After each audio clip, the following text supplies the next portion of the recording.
Is that really in the Bible? You live in a world where everyone has an opinion about the Bible. Of what values are your beliefs if they are not clearly found in the pages of your Bible? The question we must ask is, are your opinions and beliefs really found in the Bible? Well, hello, I'm David Freeman with Is That Really in the Bible? Today I want to talk about a subject called modesty, and that is how women should dress in today's society. Now, I know what you're thinking. You're thinking, oh boy, we got a man trying to tell us women how we should be dressing. Well, obviously your father missed the boat on this issue, so somebody's got to step up to the plate and explain what the word means, modesty, in the way that you dress. Now, one of the things that really irks me is the double standard among men and women. In other words, if a woman has been with 10 different guys, she may look at herself, or other women may look at her as a slut. Okay? She may feel shame, she may feel guilt if she's been with 10 different guys. However, if the guy has been with 10 different girls, he's viewed as a stud. Now, why the double standard? Where did the double standard come from? Who created the double standard?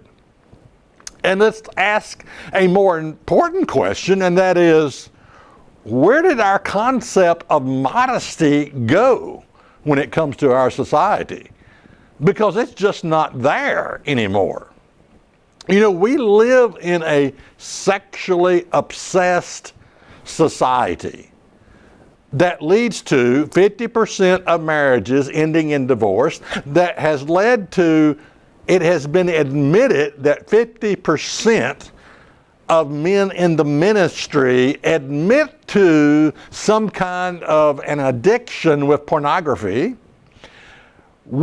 Corrupted sexuality consumes us on Facebook, TikTok, YouTube, the music that you listen to, the public school system.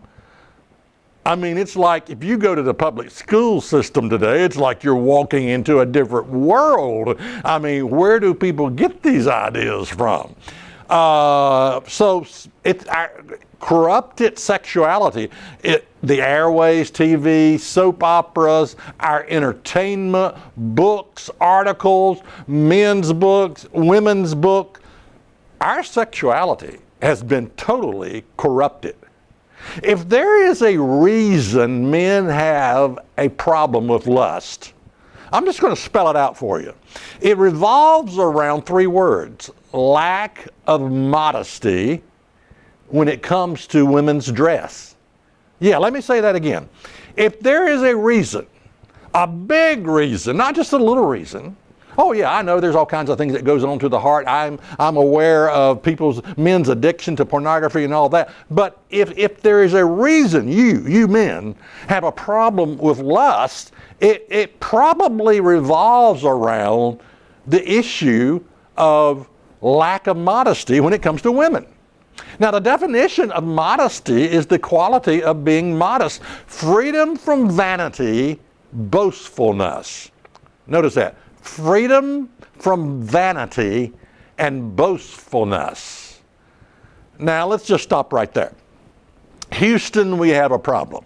And the problem is found in the Bible, a scripture that talks about this. Psalms 39 and verse 5, it says, "Behold, you have made my days as a handbreadth. My age is as nothing before you." In other words, you are going to get old, you are going to get ugly, and you are going to die. Verily, let's continue on, verily, every man at his best state is altogether vanity. Okay, the next definition of modesty is regard of decency or of behavior, speech, and dress. Simplicity, moderation. You know, I was watching the movie The Chosen about how, Jesus chosen disciples, and what was interesting about the women is that there's nothing, they wore dresses and there's nothing exposed. I mean, there's no tight knit, around the breast or the buttocks or anything like that. They were beautiful, but there was nothing, no body parts or anything like that. They were very modest, is what I'm saying. Now, back when I was growing up, my parents would watch the Lawrence Welk show. And again, I don't know if they made me watch that or what, but I would watch it every now and then. There were some beautiful women on there, and they wore these long flowing gowns, and they were beautiful women. But again, there was nothing, they were very modest in how they dressed. Very modest in how they dressed. Now, just recently I was working on a job, and it was a woman that she was, and I'm not assassinating her character. I think she was married. She had a son there, very pretty woman, but she looked like, her jeans looked like she had managed to melt herself down and pour her body into her jeans. I mean, every crack, every crevice was, there was nothing left to the imagination. And I wasn't trying to check her out. I mean, I'm just trying to do my work on a fireplace, and you just happen to glance up and you think, oh my goodness, I hope she doesn't bend over, but it was a struggle, and I started comparing her, it was a struggle, it's like, God, keep me focused on you, let me, for shoulders up, look at her eyes, don't focus on anything else, but give me strength, okay? But I started thinking about her compared to the women in The Chosen, and what a difference, I mean, when everything accents your body, it's unreal. I mean, and the question is, who taught women that you must expose yourself to be attractive? I don't think the father did. At least I hope not. Now, maybe what they didn't teach is the issue. I don't think the mother did. Maybe she didn't model right, but chances are she did model right. So where do women come up with this idea that in order for me to attract a man, I've got to expose some stuff? Well, society is a teacher.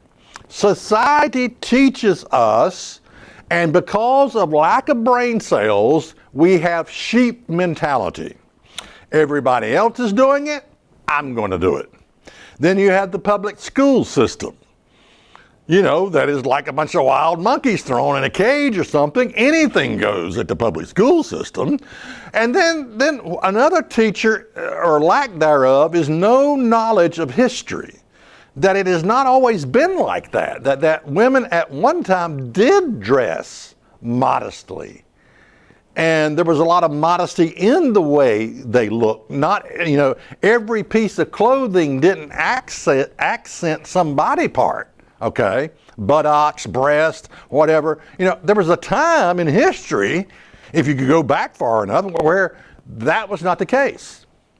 Another thing that I think causes, where women learn this, is one-upsmanship in dress. Well, she's exposed 1 inch of cleavage. I'm going to expose 2 inches.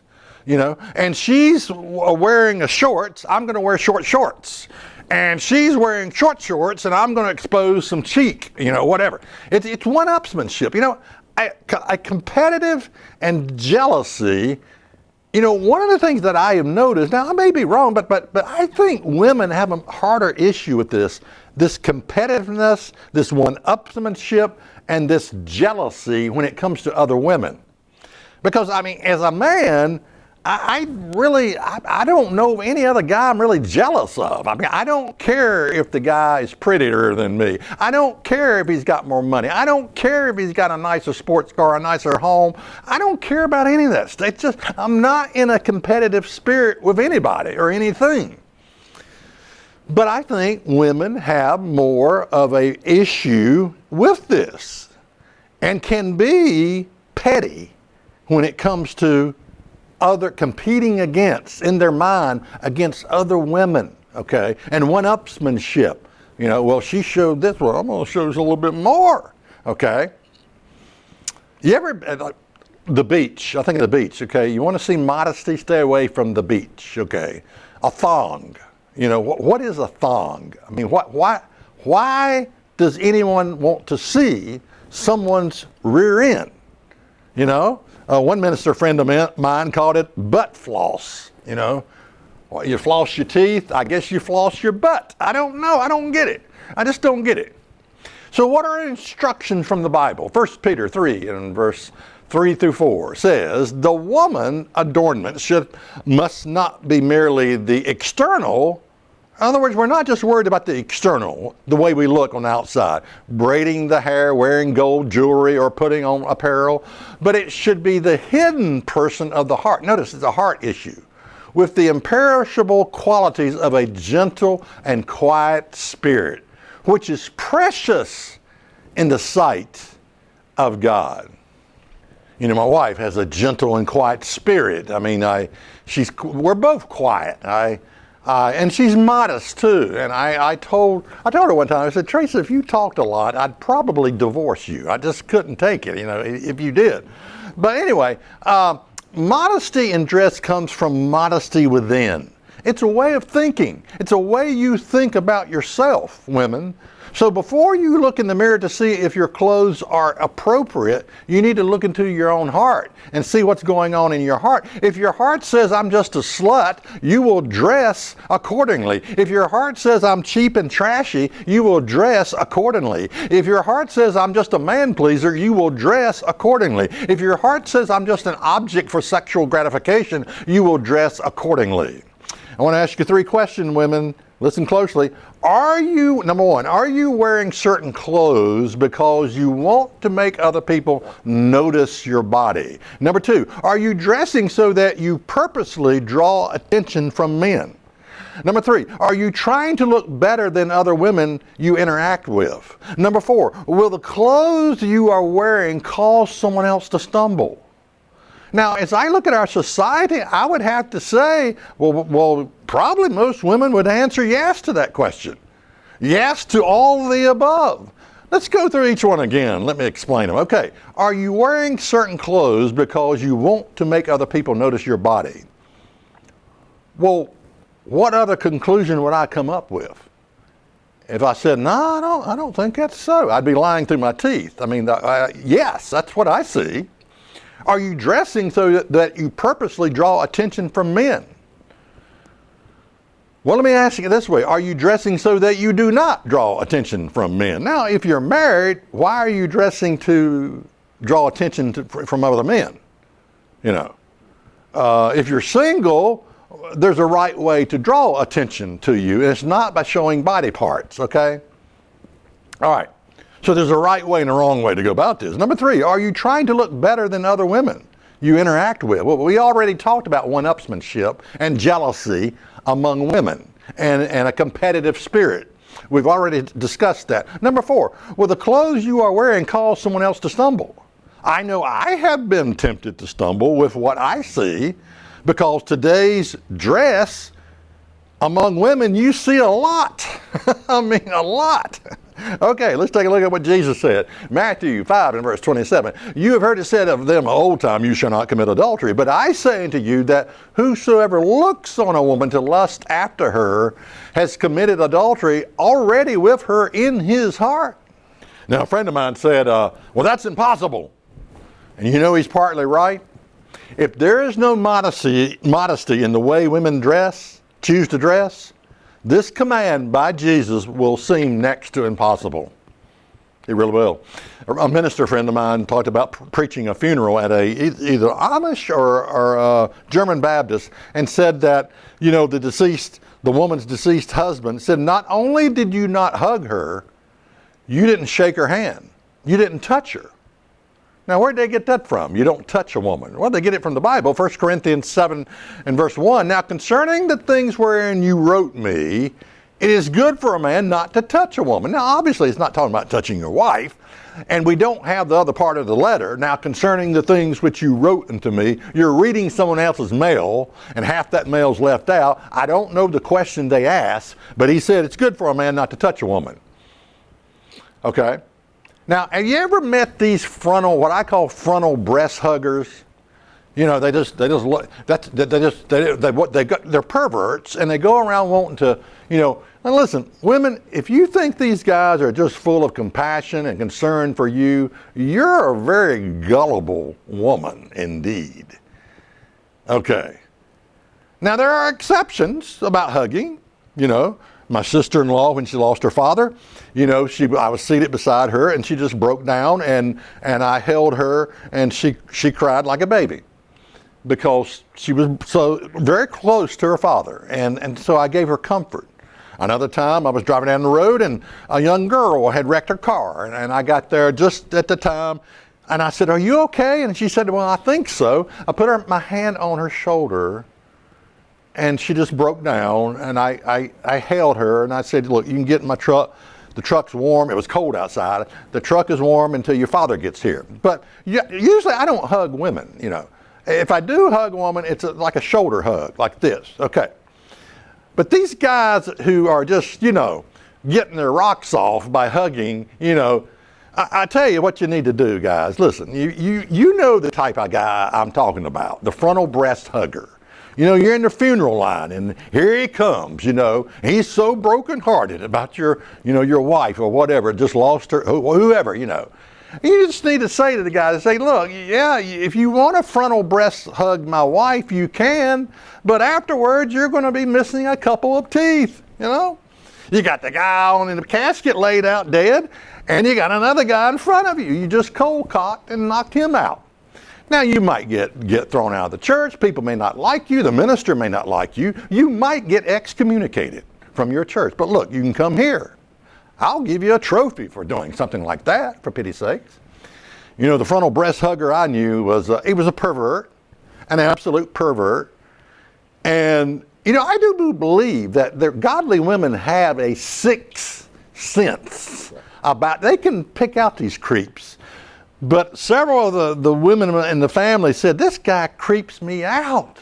Especially, every time he looks at me, he creeps me out, and this always hugging, up here, Oh boy, you need to deal with these guys. I tell you something else that drives me crazy, the pooch-lipped selfie.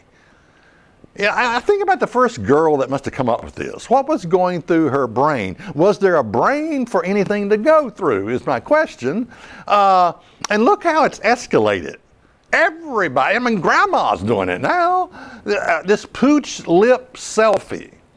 And this is where a father figure is lacking. The father needs to say, "Look, daughter, if you knew what men were thinking of when they looked at your pooched lip selfie, it's not good. It's not respectful of you. They're not respecting you. You don't want to do that, daughter." There's a kind way to go about it, okay?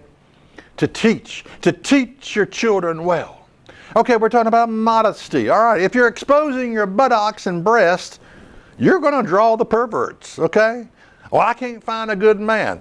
Are you modest in how you dress? "All men use me." Are you modest in how you dress? "All men are bad." Are you modest in how you dress? Hebrews 13 and verse 4. I want to touch on this. Marriage is honorable and all, and the marriage bed is undefiled. But whoremongers and adulterers God will judge. In the marriage bed, anything goes as long as the two of you agree on it. Okay? So if you want to wear those tight jeans that you look like you've been poured into, it's okay in the marriage bed. If you want to wear, the lingerie, clothes or no clothes, mini skirt, it doesn't matter. Okay?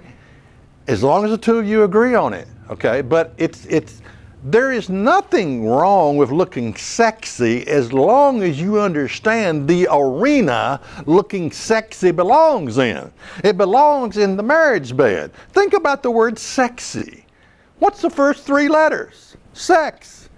Why do we have sexy in public? She sure is sexy. Why? Well, because she's probably exposing a lot. That's why pornography is such an evil.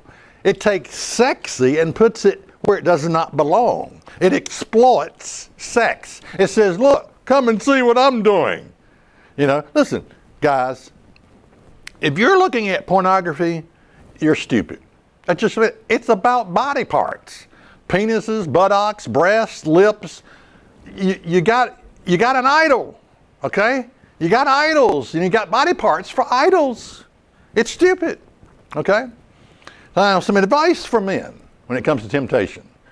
Number one, society is not going to get any better.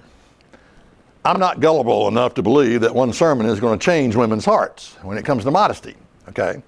We degenerate as a society. We do not get better. So as we near the return of Christ, it's going to get worse. Lack of modesty, okay? Lack of modesty. So point number one, modesty is not going to get better. Number two, flee the immodest dressed woman. Stay away from her. You know where they're at, for pity's sake. They're at parties, they're at, these band clubs and all that. They may be at the workplace. You may have this seductively dressed woman. And I'm not assassinating her character. I'm saying she's ignorant when it comes to what modesty is. You may have to ask to move your cubicle down to the end, move it somewhere else, away from her. It's a heart issue. They desperately want someone to look at them and say, look, you're beautiful, you're sexy, you're gorgeous. They were lacking that in growing up, okay? It's a heart issue. The father didn't teach right. The husband may not be teaching right. I have even found these women lack of modesty in church. And again, church, you think, my goodness, I can't believe that woman is dressed like that at a church. But again, you got to realize the desperation of a woman's heart.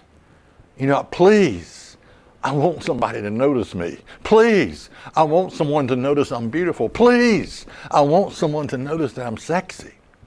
Number three, guys, pick up your sword and prepare to fight.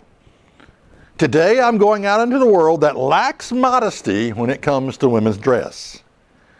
Now, let me ask you something. Have you ever noticed that you can look at a beautiful, modest-dressed woman and say, hey, she's beautiful, and not have lust or temptation?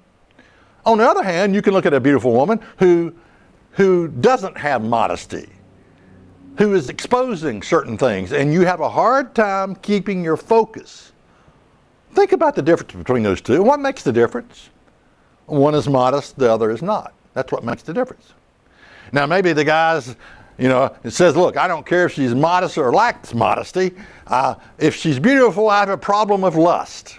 Okay, two things you can do. I'm going to give you two things you can do, guys. Number one, thank God for her beauty. I'm glad God didn't make women's bodies like mine. I'm glad the shapes, the beauty of the face, the long hair. I'm grateful for that. God, thank you that you made them attractive. Thank God. Secondly, ask God to purify her heart, to give her a pure heart, to make her faithful, to make her trustworthy, to purify her heart. And in return, God will give you a heart of purity, men. If you do those two things, thank God and ask God to give that woman a pure heart. Yeah, okay. Now, why am I being so hard on women when it comes to men's lusts? Almost sounds like I'm blaming women. Well, until women learn the art of modesty, nothing is going to change. It is a heart issue for the women, and you got to deal with that heart issue. If you want men to respect you, you must dress modestly. My job is not to give you a list of what modesty is. Throw a sheet on you, cut out two eyes, a nose, and a place to breathe out of, and wear a sheet all day long. That's not my job. Search your heart. Again, why do you dress the way you do? The 4 questions. Are you wearing clothes because you want to attract other people to notice your body? 2, are you dressing so that you purposely draw attention from men? Number 3, are you trying to look better than other women you interact with? And number 4, will your clothes you are wearing cause someone else to stumble? Let's close it out with this verse, Mark 9 and verse 42. And whosoever shall offend one of these little ones that believe in me, it is better that a millstone were hanged around his neck and he were cast into the sea. You know, that's some heavy stuff. You'd be better off dead to offend one of these little ones. I used to think this was just only talking about children, but if you look at the subtitle, it's talking about temptation.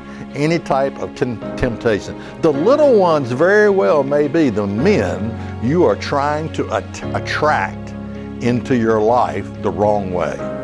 And you present a stumbling block. It all starts with what you think of yourself, women. You must make men respect you by the modesty that comes from within your own heart, how you look at yourself. And that's what's really in your Bible. If you would like a free DVD recording of this program that you can share with friends and loved ones, write to Church of God Rocky Mount, 27 Brookledge Lane, Rocky Mount, Virginia, 24151. That's Church of God Rocky Mount, 27 Brookledge Lane, Rocky Mount, Virginia, 24151. And be sure to mention the title of this program.